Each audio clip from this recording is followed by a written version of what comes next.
A sum of rest 17200 is lent out at a simple interest in two parts for 2 years at 8% per annum and 10% per annum respectively. If the total interest received after 2 years is 3008, then the money lent at the rate of 8% per annum.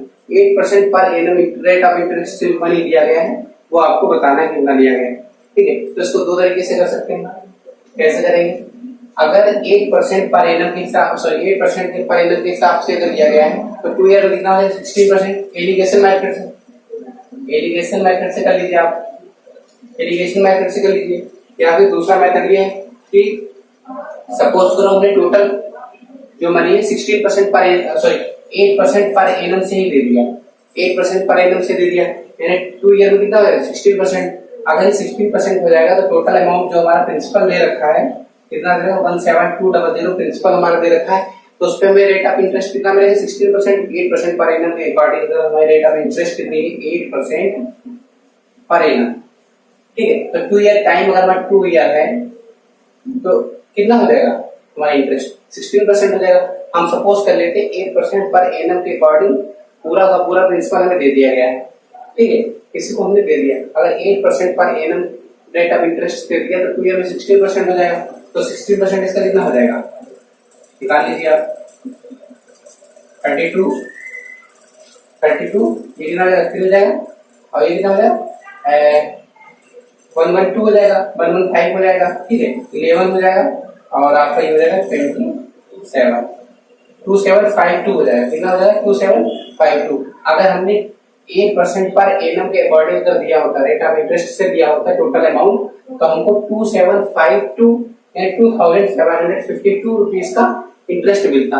लेकिन हमको interest मिला कितना है? हमको interest मिला हुआ है 3008 का, यानी इंटरेस्ट में डिफरेंस कितना आ रहा है? इंटरेस्ट में डिफरेंस आ रहा है हमारा, ये हो जाएगा 256 रुपीज का डिफरेंस आ रहा है। कितने का? 256 रुपीज का डिफरेंस आ रहा है। वो किस लिए आ रहा है? क्योंकि हमने कुछ अमाउंट, कुछ प्रिंसिपल दे रखा था 8% पर एनम के अकॉर्डिंग, कुछ दे रखा था 10% पर एनम के हिसाब से। तो अगर हम 8% पे दिए तो 2 ईयर में कितना? 16%। अगर 10% पे दिए उस पर कितना रेट ऑफ इंटरेस्ट 2 ईयर में कितना हो जाएगा? 20% हो जाएगा।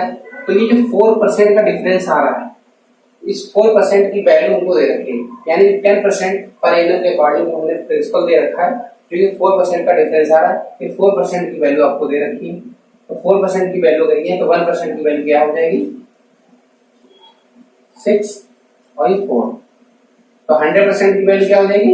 100% की 6400, यानी 10% पर एनम के अकॉर्डिंग रेट ऑफ इंटरेस्ट से जो हमको मनी दिया गया है उसका 4% की वैल्यू क्या है?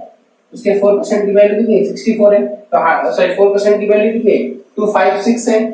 तो 100% की वैल्यू क्या हो जाएगी? 6400, यानी 10% पर एनम का जो हमको प्रिंसिपल दिया गया है उससे हम उस पे हम कितना प्रिंसिपल दे रखा है हमने? 10% पर एनम 6400 ये हमने प्रिंसिपल दे रखा है।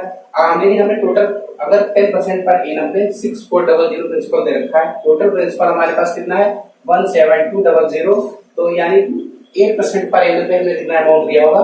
तो ये सब्ट्रैक्ट कर दीजिए आप, 6400 00811 कितना हो जाएगा? 0 है ये सब 0, तो 10800 तो 8% पर एनम पे हमें कितना अमाउंट दे रखा है? 10800 अमाउंट हमने दे रखा है। 10,800 रुपीज हमने 8% per annum rate of interest से अमाउंट दे रखा है। 10% पर एनम के हिसाब से हमने कितना दे रखा है? 6,400 रुपीज हमने दे रखा है। या तो फिर आप इस तरीके से भी कर सकते हैं, एलिगेशन मेथड अगर आपने पढ़ा होगा तो एलिगेशन मेथड से भी हम कर सकते हैं। एलिगेशन मेथड से कैसे करेंगे?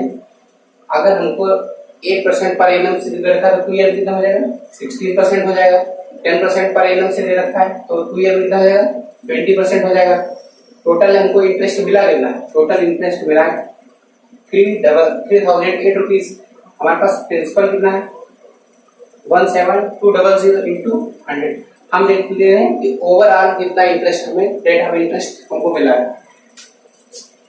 तो 0 से 0 कैंसिल आउट हो जाएगा, ये 6 टाइम और ये 6, ये 1504, ये कितना हो जाएगा, सॉरी 8 हो जाएगा, यहाँ पर 8 6 हो जाएगा, ठीक है। फिर कैंसिल आउट हो जाएगा, 43 हो जाएगा, 43 हो जाएगा और ये आपसे 752 हो जाएगा, यानी 752 अपॉन 43% हमको ओवर। ये एलिगेशन की जो यहाँ पर वैल्यू होती है इन दोनों का एवरेज होती है, ये जो वैल्यू होती है ये इन दोनों वैल्यू की एवरेज वैल्यू होती है एलिगेशन मेथड में। एलिगेशन मेथड में क्या होती है, ये जो वैल्यू होती है इन दोनों का एवरेज। अब आप इसको ऐसे करना चाहें तो ऐसे कर लीजिए, लेकिन हम क्या करेंगे 43 का यहाँ से हटा दें और इन दोनों 43 से ही मल्टीप्लाई कर दें तो कितना हो जाएगा, अगर हम 43 इसके मल्टीप्लाई कर दें कितना हो जाएगा, 688 हो जाएगा, कितना हो जाएगा 688 हो जाएगा और ये आपका हो जाएगा 860 हो जाएगा, कितना हो जाएगा 860 हो जाएगा। आप इनका डिफरेंस ले लीजिए, क्या हो जाएगा 752 688, ये हो जाएगा आपका 4 और ये हो जाएगा 64, ये कितना हो जाएगा 64 हो जाएगा और ये आपका कितना हो जाएगा 108 हो जाएगा, ये 254 और ये 32, ये 27, ये 16। तो आपने देखा कितना हो गया, ये 27:16 हो गया, ठीक है। यानी हमने यहाँ पर 8% माना था, यहाँ पर रेट ऑफ इंटरेस्ट कितना माना था 10%। 8% per annum rate of interest से हमें 27 यूनिट प्रिंसिपल दे रखा है और टोटल प्रिंसिपल हमारा कितना होगा, ये दोनों को ऐड कर लीजिए आप, ये दोनों को जब ऐड करेंगे तो 43 यूनिट हमारे पास प्रिंसिपल है, जिसमें 27 यूनिट हमने 8% पर एनम के हिसाब से दे रखा है और 16 यूनिट जो प्रिंसिपल हमने वो 10% पर एनम के हिसाब से दे रखा है। तो 43 यूनिट की वैल्यू क्या रखी है आपको 1720043 आपसे पूछा गया है, आपसे पूछा 8% पर एनम के हिसाब से कितना देना, तो 27 यूनिट हो जाएगा, कितना 27, ये कितना टाइम जाएगा, ये 4 टाइम जाएगा और ये आपका हो जाएगा 10800, ठीक है। कितने रुपीस 8% पर एनम के हिसाब से हमने कितना प्रिंसिपल दे रखा है, ये चीज आपको क्लियर हो गई। आपके एलिगेशन मेथड जब हम पढ़ेंगे तब आपको डिटेल से बताएंगे। चलो नेक्स्ट क्वेश्चन देखते हैं क्या क्या है।